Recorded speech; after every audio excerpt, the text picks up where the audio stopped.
What's up, everybody? Welcome to a brand new episode of Life's a Garden. If you haven't yet subscribed to the program, please hit that subscribe button on YouTube. If you're listening on Spotify or Apple Podcast, hit the follow button. If you really want to help out the show, send this link to a friend. Share the podcast with somebody you think might enjoy it. It really does help us out, and it is very much appreciated.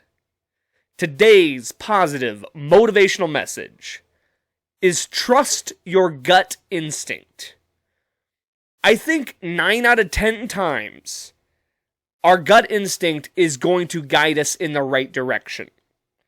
I mean, the only person that truly knows you better than anybody else is yourself. You know your tendencies, you know what you like, you know how you're going to react to a situation. You know that better than anybody because you are with yourself all the time. You know what I mean? So, generally speaking, if you're in any kind of situation or if you're, having to choose between whatever, just go with your gut. Trust your gut instinct because you know yourself better than anybody else. And your subconscious, your instinct, knows what's best for you. So just trust in that instinct. Know that you know yourself well enough to trust that instinct. And I promise you, 9 times out of 10, it's the right choice. With that, we'll get into today's episode. It's episode 244 of Life's a Garden.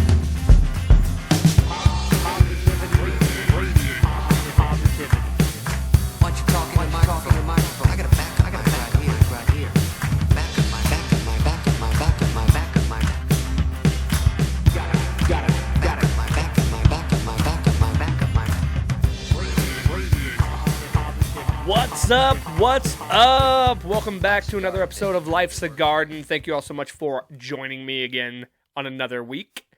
Big reminder for everyone out there, my band Cutthroat will be playing April 18th at Craft Local. Show starts at 7 o'clock, playing alongside with Disposable Heroes, a Metallica tribute band. It's going to be a great time. Come on out, support the band, support Craft Local. Local venues, local beers, local music. It's going to be awesome. I had to get that off the top. Remind everybody about the show. As you can see, posting a day late yet again.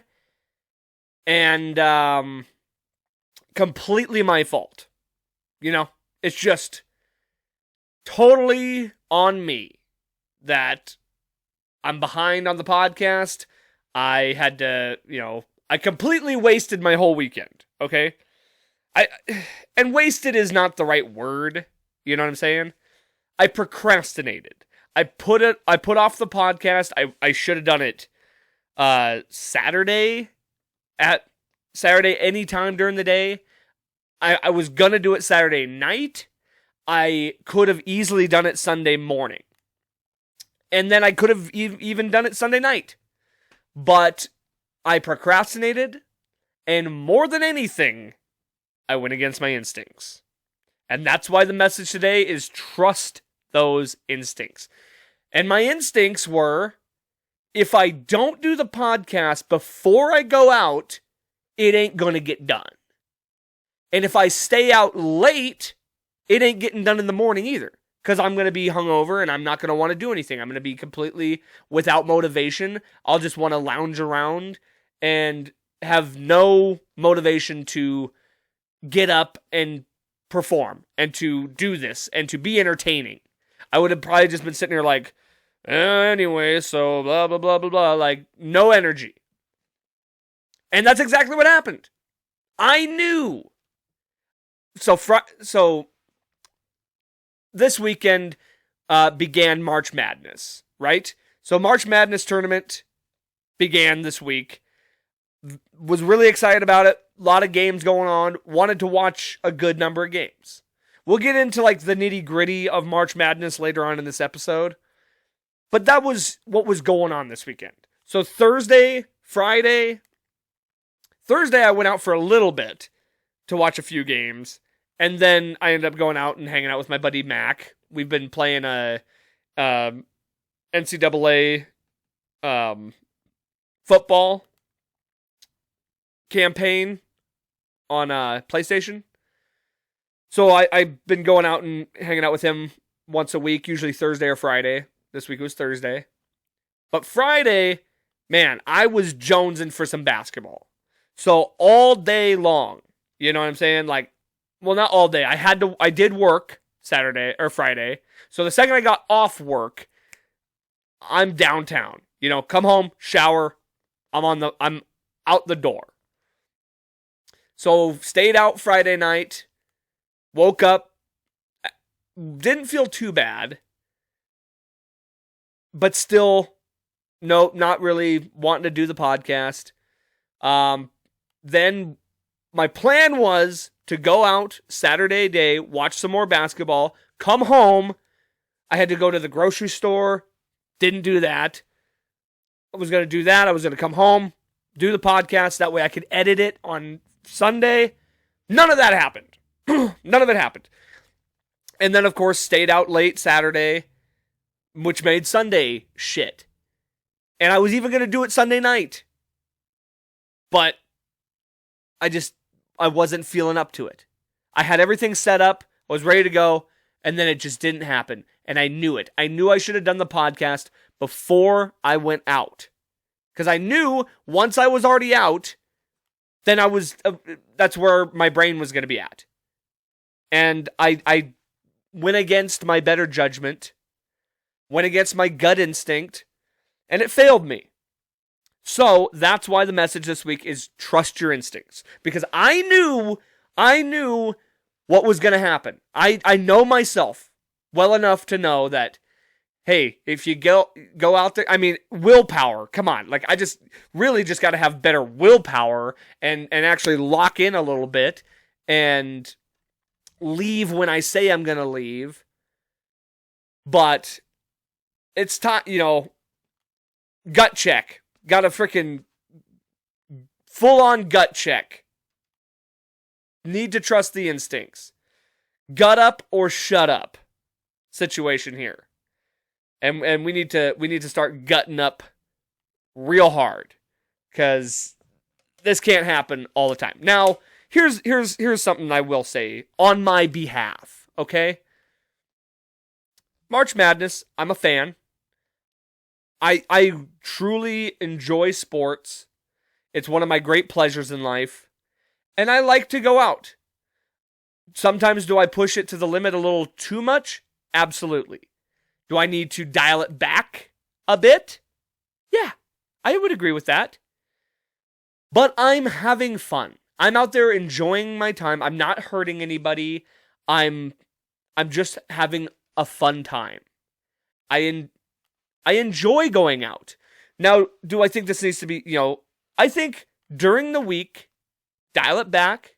I got work I got to do. I don't want to, that nothing's worse than going to work hungover. For real. It sucks. So I don't want to jeopardize any of that or make my work day suck. Plus, there's really not much going on during the week as it is. So, when it comes to there being an event on the weekend, like March Madness, it's like I'm going to go out and enjoy that. I'm not going to feel bad for me having fun on the weekends, especially when there's a weekend and there's nothing else going on. I really didn't have a lot I needed to get done. There wasn't any other events going on, so that's what I chose to do. And I'm not going to feel bad for it. Do I think I could have prioritized my time a little bit better? Absolutely. Do I think I could have dialed it back a little bit and still had good fun, but not maybe, that much fun? Yeah, for sure. And it's all just, lessons learned, right? And the lesson for me this week was trust your instincts. Gut check. We're full gut check, man.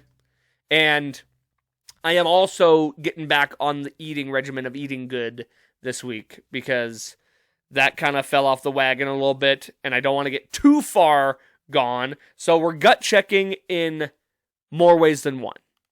We're checking in on the gut. We're going to make the gut a little healthier this week because I got to be honest with you, getting a little burned out on the constant diarrhea. So going out and drinking and eating fried food will do that to you. So we're dialing that in as well. Now, before I get into March Madness, which I do want to talk about, let me go back to last week. I want to tell you about the St. Patrick's Day shenanigans that I found myself in, which, let me just say this. One of the funnest St. Patrick's Days I have experienced in a very long time. Yeah, just all I did. So on Saturday, so real St. Patrick's Day was on Monday. Saturday, they did the parade downtown, and they have a little street party where they block off Broadway. They have street vendors with like food trucks, people selling, knickknacks and balloons and whatnot, and a stage. So repeat offenders, local band here in town, great cover band. Had the pleasure of having Ken Patterson from the band on the show here, and I know a few of those other guys decently well also. Good friends of ours. They always play St. Patrick's Day after the parade is over. I got down, so Hooligans opened up at 9 o'clock. Normally they open at 10. I was down there at 9:30. Mostly because trying to get a parking spot on St. Patrick's Day anywhere close is damn near impossible. And I was not going to try and walk 8 blocks. So I got down there early, got myself a spot. I was one of the first people in the bar. I mean, it was like me and maybe 20 other people. And when I say that's not a lot, trust me, it wasn't a lot for that particular day. So I'm just chilling, having a couple drinks, getting started. Parade gets over, so everybody starts flooding into the bar. It's like pure madness, just completely wall to wall, nonstop. Like, kudos to the servers, not only at Hooligans, but at the Brew Pub. All the servers at Doc Harper's, I'm sure, were getting overflown or flooded in. I'm sure Stacked got a nice crowd. I know the Crystal got a nice crowd.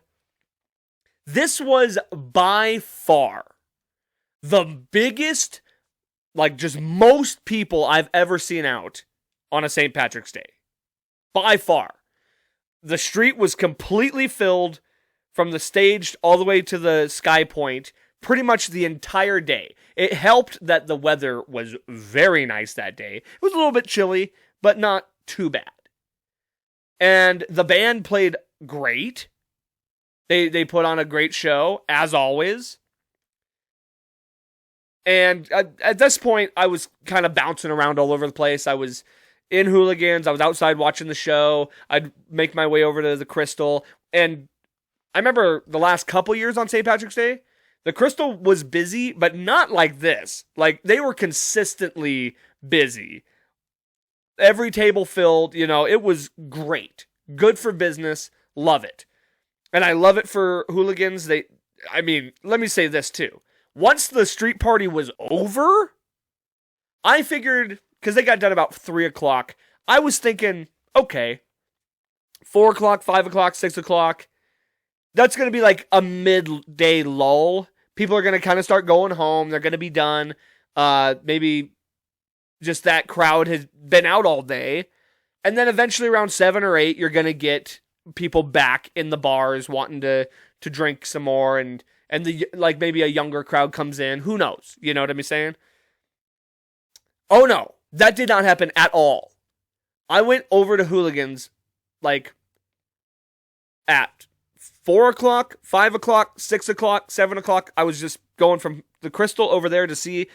It was jam-packed all night long. I finally got a spot in the casino so I could get some food because I was starving at this point. Just unbelievable, the dedication. The amount of people that stayed out and were just partying it up from dusk till dawn. Your boy being one of them. And the thing that surprises me, also, we ended up going to Club Lux that night too. The new dance club in town, the old Loft. Yeah, we ended up going there for a couple hours, which was fun, but probably if better judgment would have, again, instincts here, if my better judgment would have gotten a hold of me, I probably would not have gone. But we still had fun. And my buddy Mac and his wife came out. It was good. It was good to be around people. We were just having fun. And here's one thing I'll say. Normally, I would not be drinking from 9:30 till midnight all day long. Like that's pretty excessive. But it was St. Patrick's Day, and my thought of it was that's what I wanted to do that day. I wanted to hang out with my friends. I wanted to party it up. I wanted to celebrate my Irish heritage and the culture of Ireland. But I was so giddy that morning. I can't even describe to you. I was driving to downtown and I was literally giddy. I was so excited to get down there. So I give myself a pass, right? That was the plan for the day. I didn't have any other obligations and had fun. So I make no I'm not getting down on myself at all for staying out. And I will say this. Hand to God, have no idea how I didn't get completely just blackout drunk.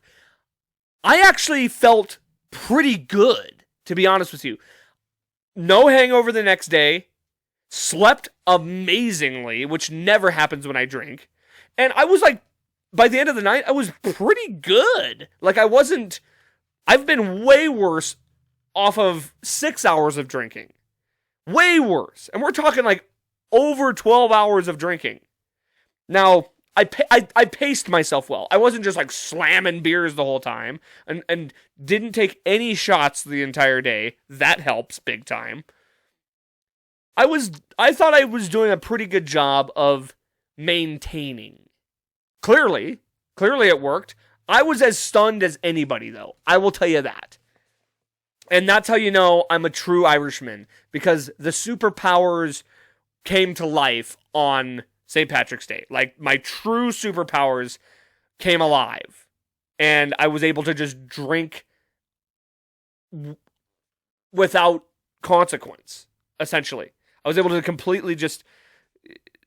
It's like a full moon and a werewolf coming out. St. Patrick's Day, you just gain an extra bit of power and you're able to just drink an unlimited amount of booze and still be fine. That's the superpower. But yeah, so that was that. Great time. Ended up going back out on Monday night for real St. Patrick's Day. A little bit more tame of a night. Obviously, it wasn't as crazy as Saturday, because I did work on Monday. So went to work and then went back downtown, hung out for a little bit, celebrated on real St. Patrick's Day. And so that was the gist of that. It was just a fun weekend. And then you bleed that over into March Madness. So from 1 week, you go St. Patrick's Day weekend, and then you come back to this weekend, March Madness weekend. Definitely didn't go as hard as I did on St. Patrick's Day this whole weekend. But it was just a lot of that's what I did. I went out and watched the games. I didn't really do much else, which in some ways, yes, makes me feel unproductive. But it's not like there was anything that was needing to be done at that moment, right? And I enjoyed my time. I had a good time. Got to see lots of friends and just even ran into a couple people that I wasn't expecting to see, which is always a fun experience. You know? Those are just always little fun things. Now, as far as March Madness, the sport goes, let's talk about that. Because it has been pretty interesting, pretty fun, to say the least. We are officially past the first 2 rounds. So this next weekend will be the Sweet 16 and the Elite 8. And then the weekend after that is the Final 4 and the championship. So let me look at the brackets. I made 2 brackets myself. One at my work league and then one with some friends. My winners are both still alive from both brackets. If I can get this to work, I will be able to talk about some of the things going on. My winners, in one bracket, I have Auburn winning. A lot of people have Auburn as one of the best teams around, like in the nation, as far as like number 1 seeds go.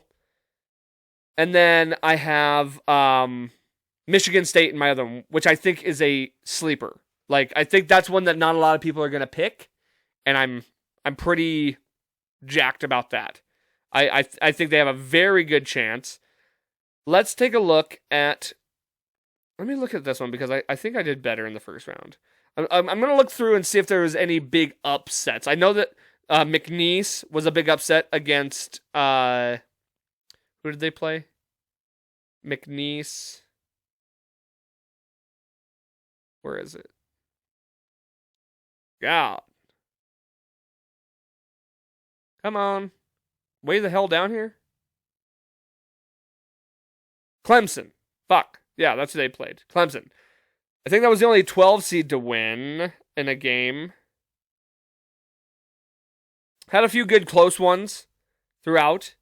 BYU so far has been a pretty good underdog story after they beat Wisconsin this weekend in the second round. Duke is doing Duke stuff.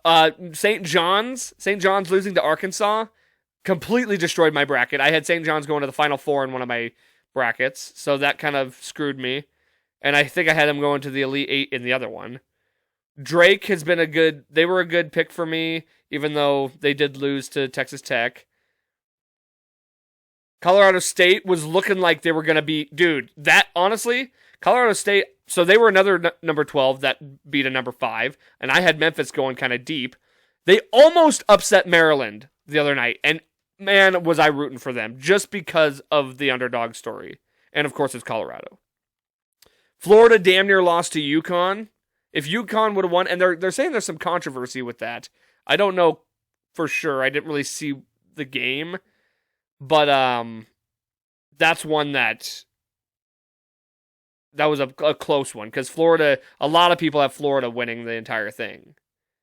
But that's kind of just a minute wrap up. There, other than that, everything kind of went the way that people thought. Michigan is looking pretty good so far. They beat Texas A&M. That was a good pick. That I also made, by the way. So we still got 2 more rounds. Lot to look forward to with some college basketball, but so far, so good. You know, it's been a fun tournament. I'm not like overly into college basketball, but this year I feel like I'm diving in a little bit more, similar to how I was with college football this past year. And it's just a super competitive year. There's a lot of teams that can win it, and like I said, I'm hitching my wagon to Michigan State. I like Tom Izzo. They said this is one of his best squads he's ever had.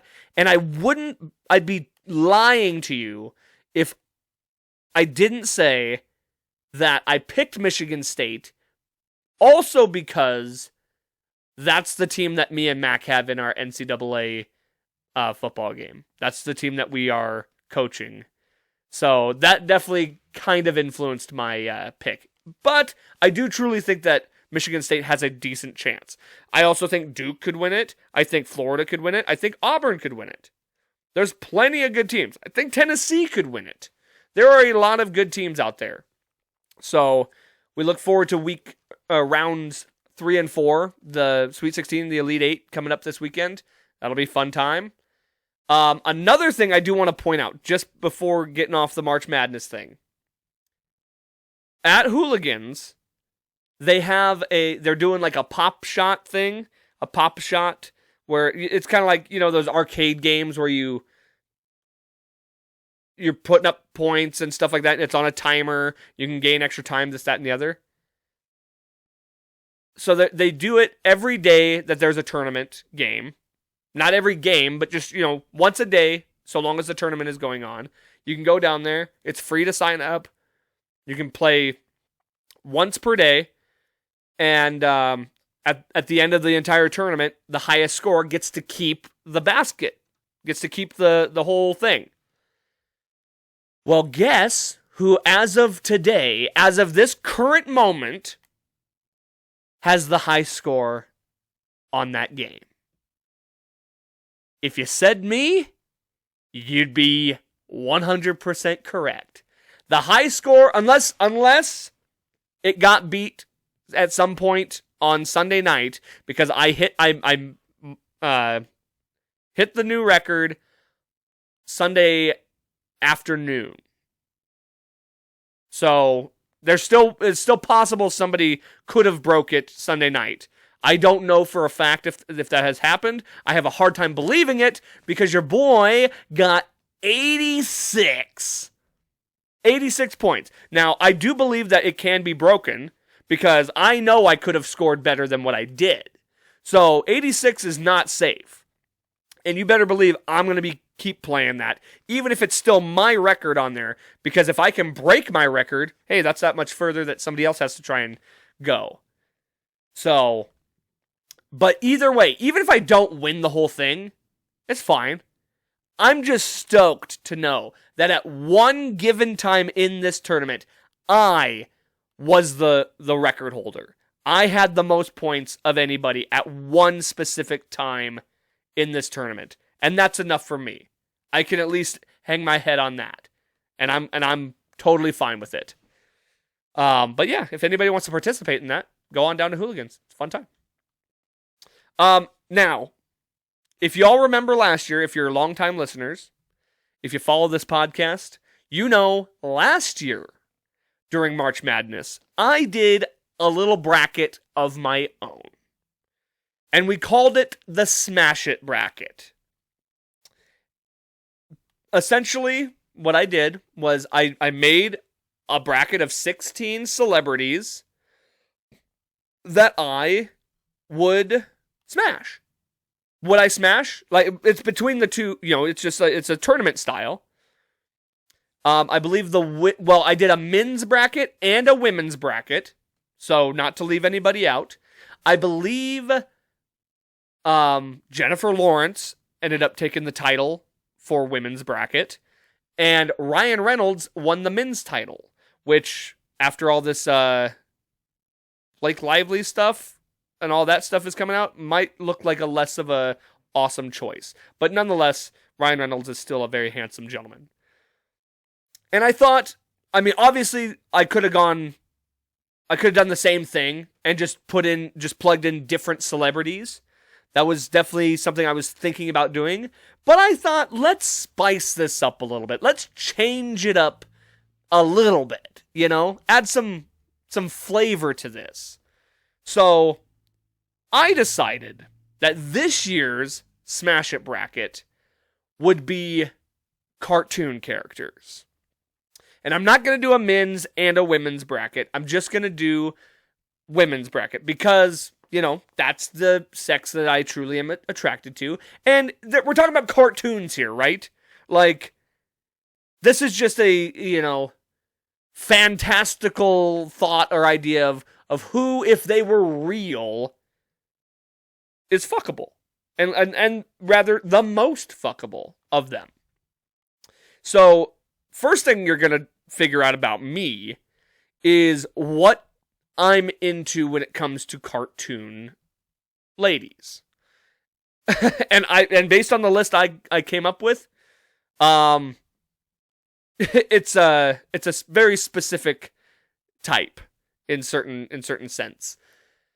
I am gonna add a little, it's not just gonna be completely fuckability. I'm gonna add personality traits too, because that, oddly enough, does matter in certain, in these situations. So I will be discussing personality and how I think that dynamic might go. Also, just a point of preference, I didn't add anime characters, which is not true because I added one anime character because it's from one of my favorite shows and I just had to. But I tried really hard to avoid the anime sector of this because that feels like its own category.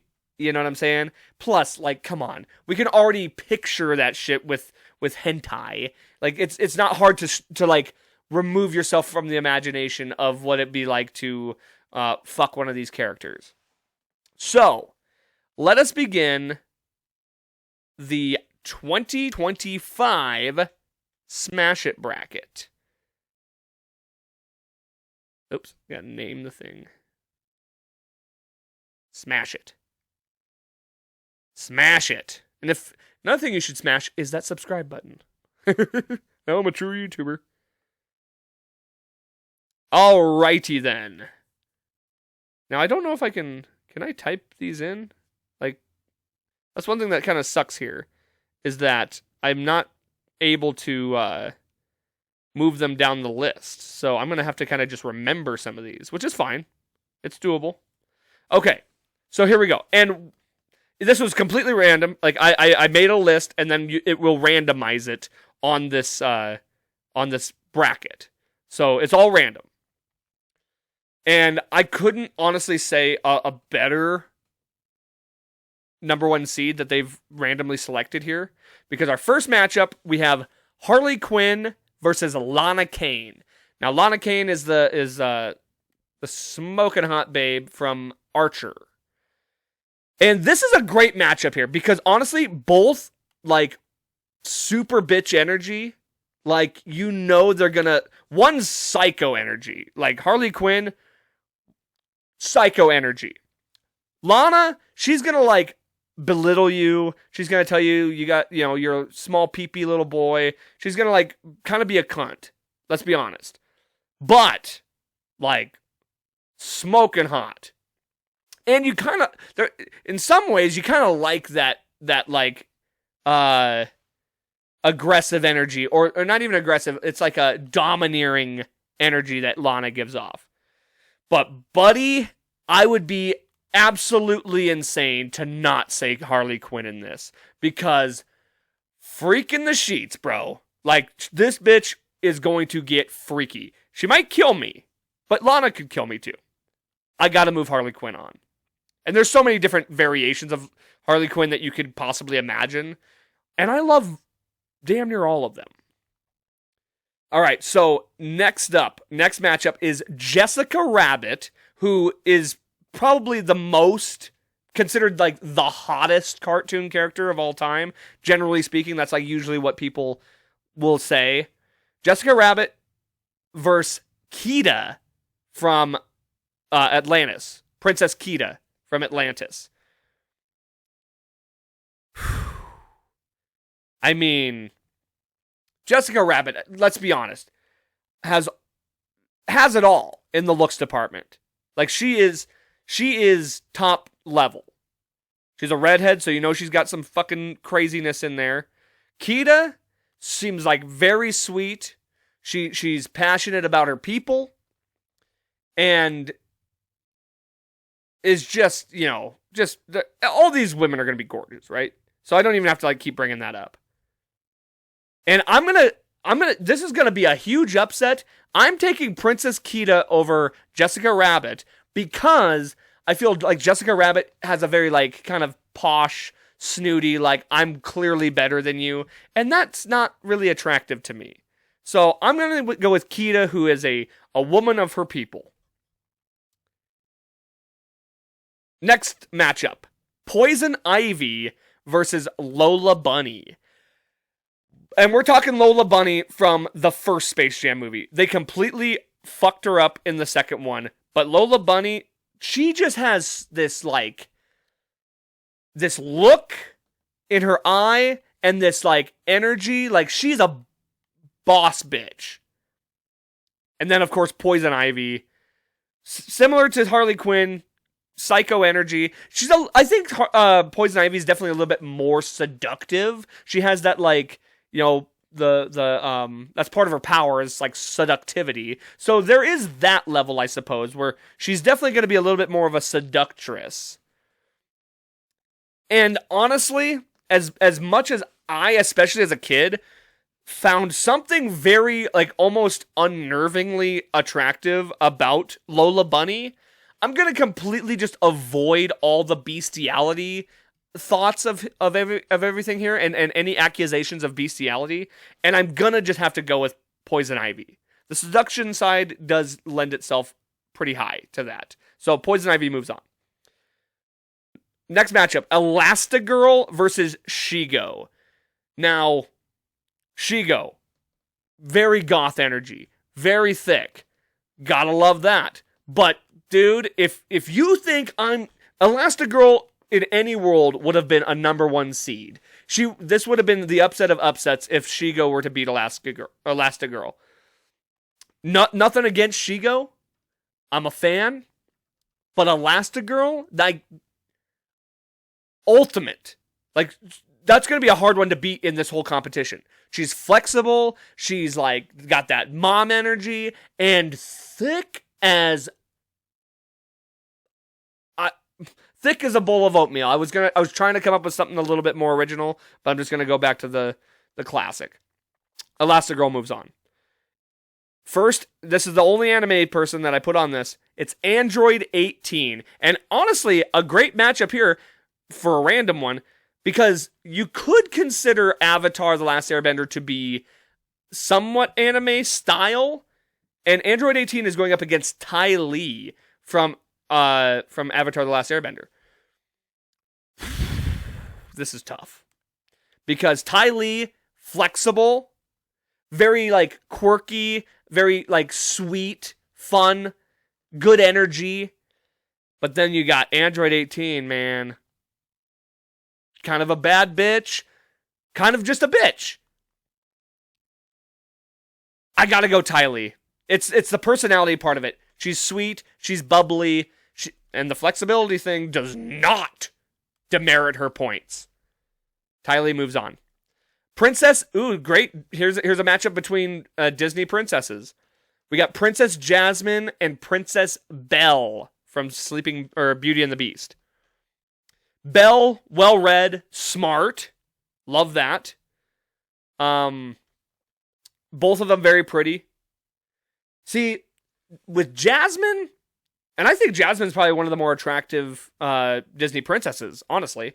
But she's got that rich princess energy. You know, I feel like she was raised in all of that. She does want to, like, branch out, right, and be part of the common person. But I still think that there's part of her that can't get past that rich lifestyle. And I don't think that I'm that for her. And Belle starts at the bottom, and then she makes her way up. I'm taking Belle. Might be an upset. I'm taking Belle. Moving on. Oh, buddy. We got Chell. And if you don't know who Chell is, from Road to El Dorado, that thick Latina honey. My goodness. Going up against Ariel.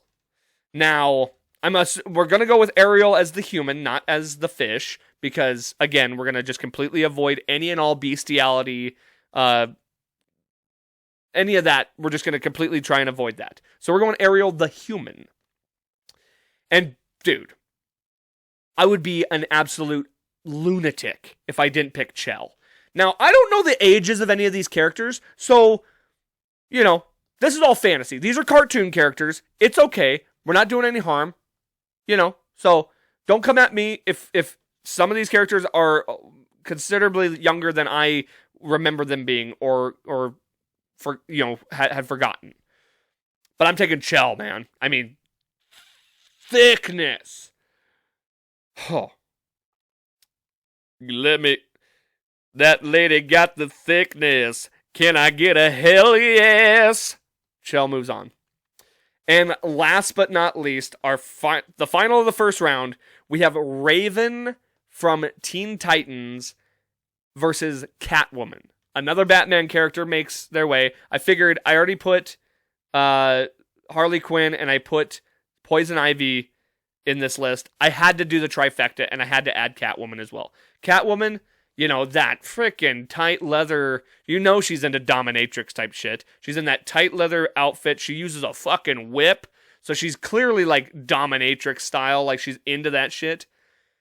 And then you got Raven. Again, that goth energy, which I just love. I'm a fan of the goth energy. I'm here for it. And I'm going to take Raven. Raven moves on because I've always, when I was a kid, like that was one of my, cartoon crushes was Raven. And I feel like it's time that one of the Batman characters does not necessarily move on. And in all reality, I'm not a fan of the dominatrix style. Like, I don't love being completely dominated like that. Ball gag, whipped on my ass. Not a fan. That's not my thing. And I feel like Catwoman completely represents that. Going on to the second round. Second round, we have Harley Quinn versus Kida. Kida from Atlantis. Princess Kida.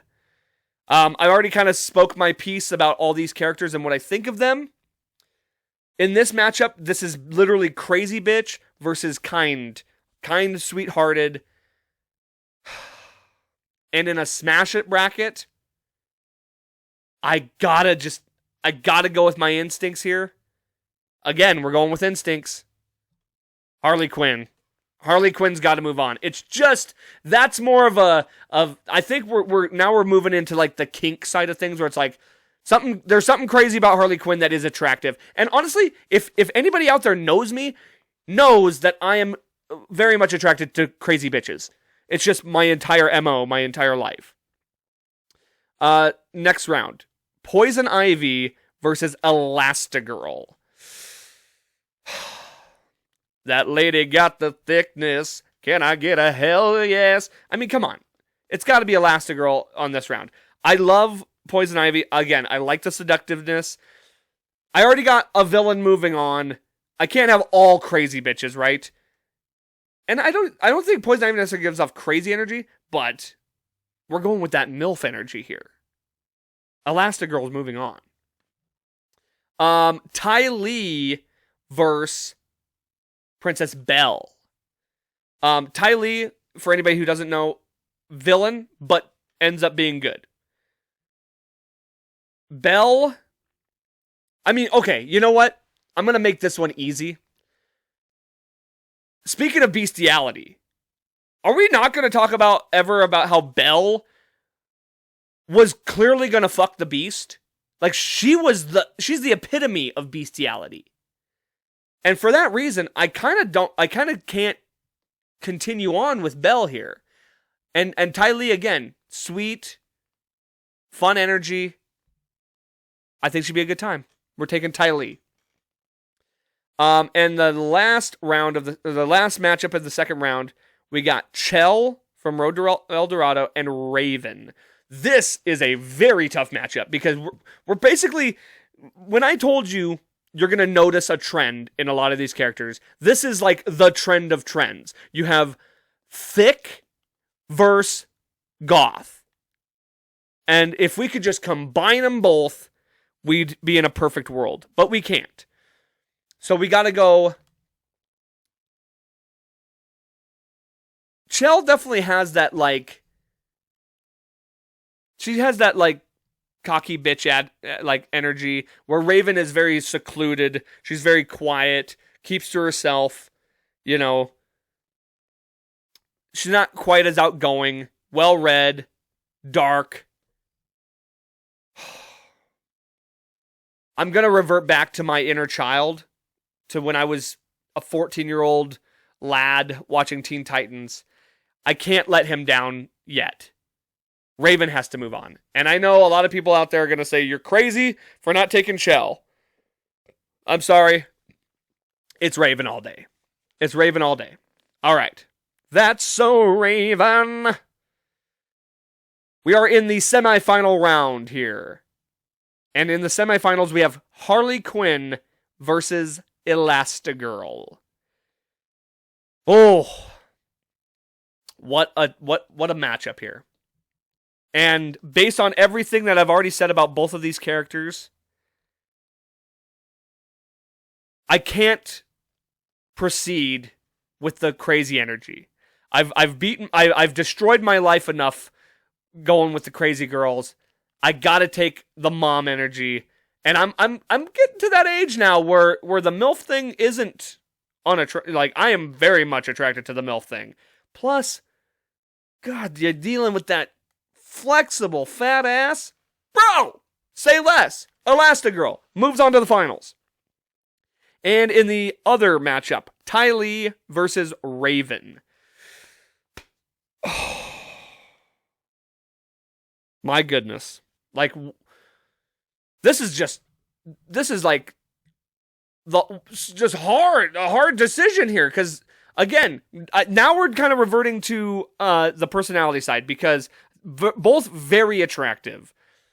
I think, like, they're complete opposite in personality. Raven, again, dark, mysterious, quiet, reserved.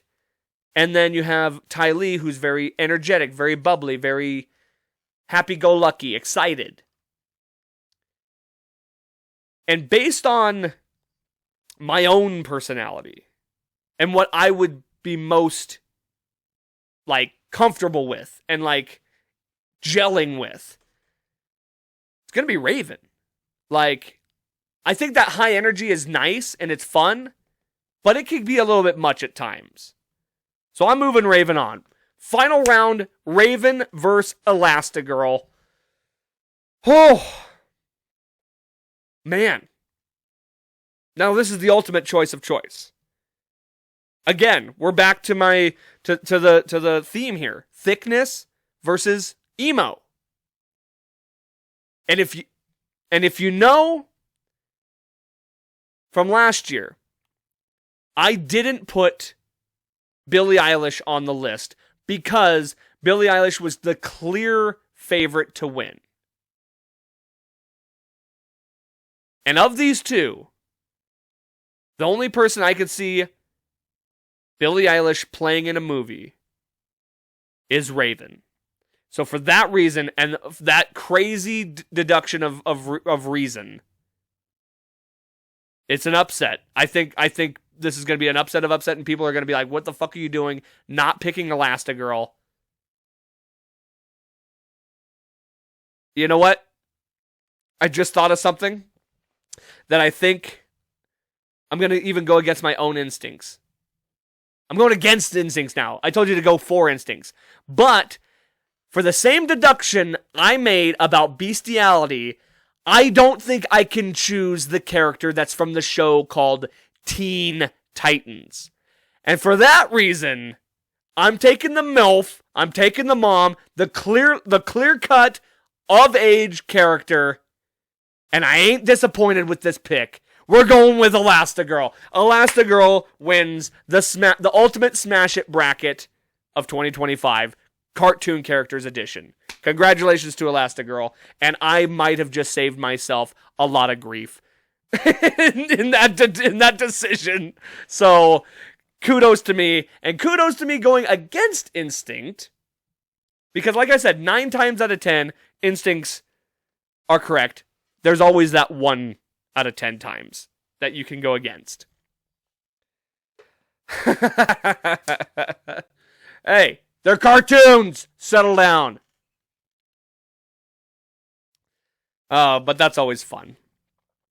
Speaking, though, of smashing it, I do have a crazy story that I just heard about the other night that I think this segues perfectly into when we're talking about smashing it. And hey, crazy enough, talking about smashing it with teenagers. Yet again, we have a situation where a school teacher has had their way with children, with a child. And I think the first instinct that you generally have when you hear that is a guy teacher. It's never a guy teacher. I shouldn't say never. But for some reason, it seems like in the teacher-student dynamic of like, inappropriate sexual or otherwise relationships, it tends to lean more toward a female teacher to a male student. And in this very case, we're talking in the state of Indiana here. A teacher from Indiana is facing a series of child sex abuse charges, and she allegedly had a very specific sexual scenario. She asked the children to act out using replicas of the killer's mask from the Scream movie franchise. So Brittany Fortenberry, a 31-year-old former teacher at Eminence High School, is facing a slew of charges, including child molestation, sexual misconduct with a minor, dissemination of a matter harmful to minors, and more for allegedly sexually abusing multiple children she met at 2 different schools last year. I've read this. Okay, 13-year-olds. These are 13-year-olds that she's seducing. And basically what I understand from this story, I see here there's also a 14-year-old involved.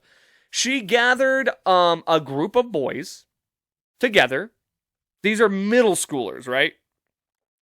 Supplied them with alcohol and maybe marijuana or drugs of other kinds, and had them participate in a gangbang while wearing ghost face masks. This is a first. This is a first of this scenario. I mean, first of all, where the fuck were these teachers when I was in school?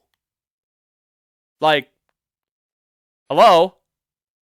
No, I completely am against this, of course. I do not believe that there's, no matter what gender or age, if you are a minor and you're dealing with an adult, never okay. Never ever okay. When I was a kid, when I was a 14-year-old pubescent boy, did I have fantasies of that? Abso-fucking-lutely. Would I have complained about it?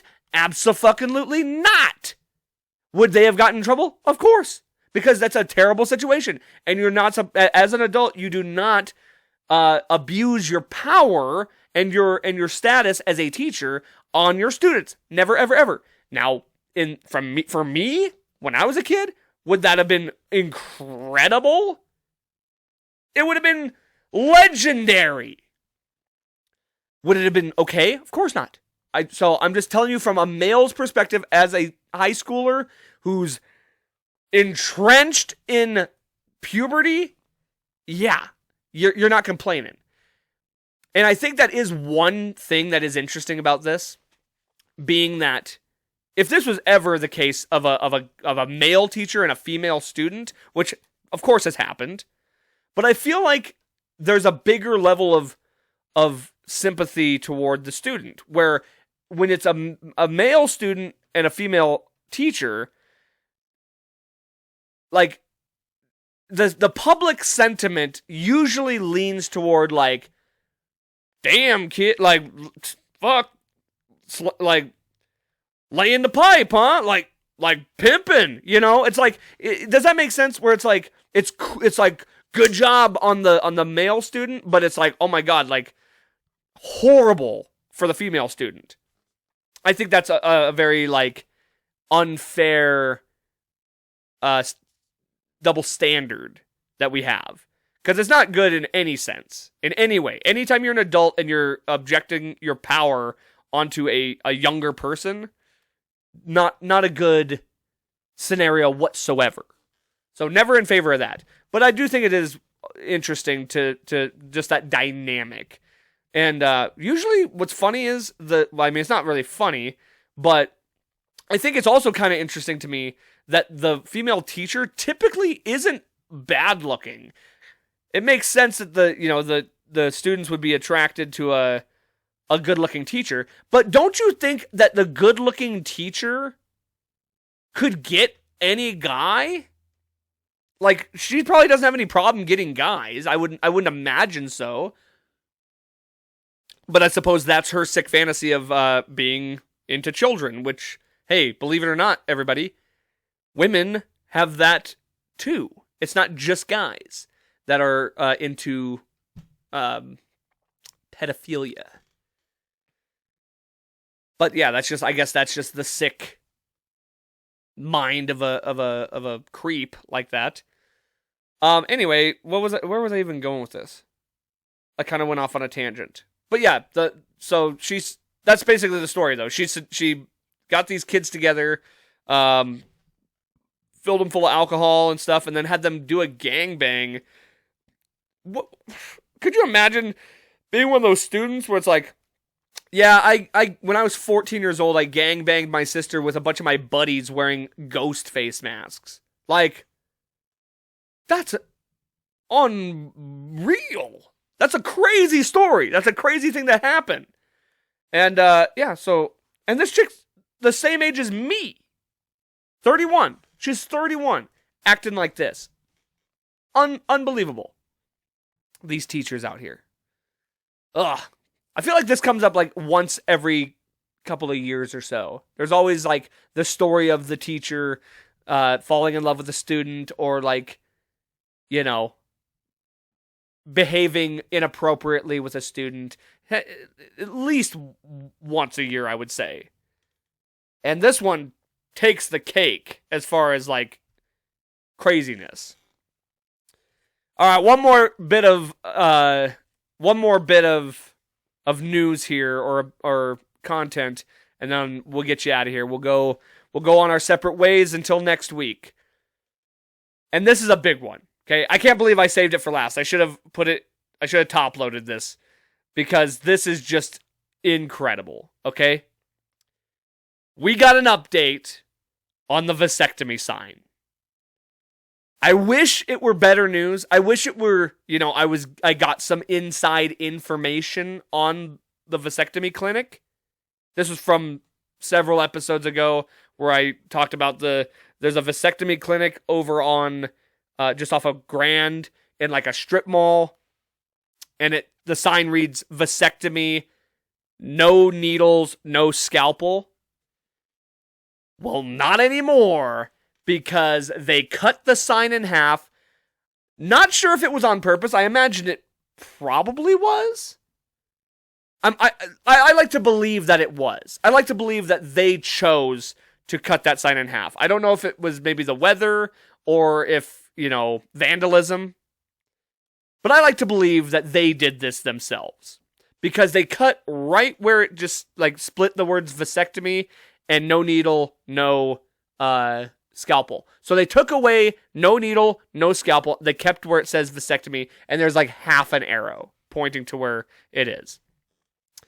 Now, there's two ways I like to think about this, okay? One of them being that they took that part of the sign down because obviously that method wasn't working. Either people were going in there to get vasectomies and they were going horribly wrong because they weren't using the proper tools in order to effectively do the procedure, or it was like false advertising and they did have to use needles or scalpel and people were just like pissed off about it. Like, in some facet, that advertising of that place just clearly didn't work. I like it better them trying to do alternate methods of doing the procedure, and it just completely not working. It either fucks up the whole procedure, or like people are like screaming in agony because, hey, You gotta numb it up. Hey, you gotta use a clean blade. Pretty simple. I'm not a doctor, but hey, seems pretty obvious to me that method wasn't going to work, and therefore they had to take that part of the sign down. Because they're like, actually, you know what? Maybe we should use a needle and a scalpel. That makes sense. Duh. So they had to take it down.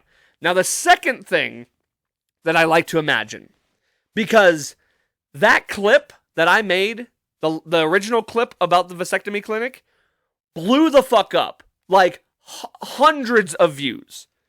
I don't remember how many the total views was. It might have almost got over 1,000. Like, it was that much. It got a lot of traction. People liked that one. I had a lot of comments about it. I like to think that there was so much public pressure and that this podcast reached out to a larger audience in that clip, in that moment, to the point that they were publicly shamed into taking that part of the sign down. And that is the motivation for them that I truly like to believe is the truth. I like to believe that we, as a podcast community, you as the audience, we made this together. We made this happen. That's what I like to believe. That the public humiliation and scrutiny of that sign reached that place and forced them to take that part of the sign down just out of pure embarrassment. And that's what I'm going to go ahead and choose to believe is the truth, because that makes me feel 1,000 times better. And it's kudos to you. It's kudos to this podcast. And that's what that's the story we're going with, because I like it the most. So how about it? Thank you guys so much for listening. It is very much appreciated. Again, please, if you wouldn't mind, subscribe, follow on all platforms, like this episode, share it with a friend, and just make sure that you're going with your gut instincts in all situations, because they truly will guide you in the right direction. Don't go against your instincts, unless you're choosing between Elastigirl or Raven, in which case, maybe go against your instincts a little bit. But otherwise, stick with it. And most importantly, don't forget, life's a garden. Dig it. Just gotta keep on keeping on.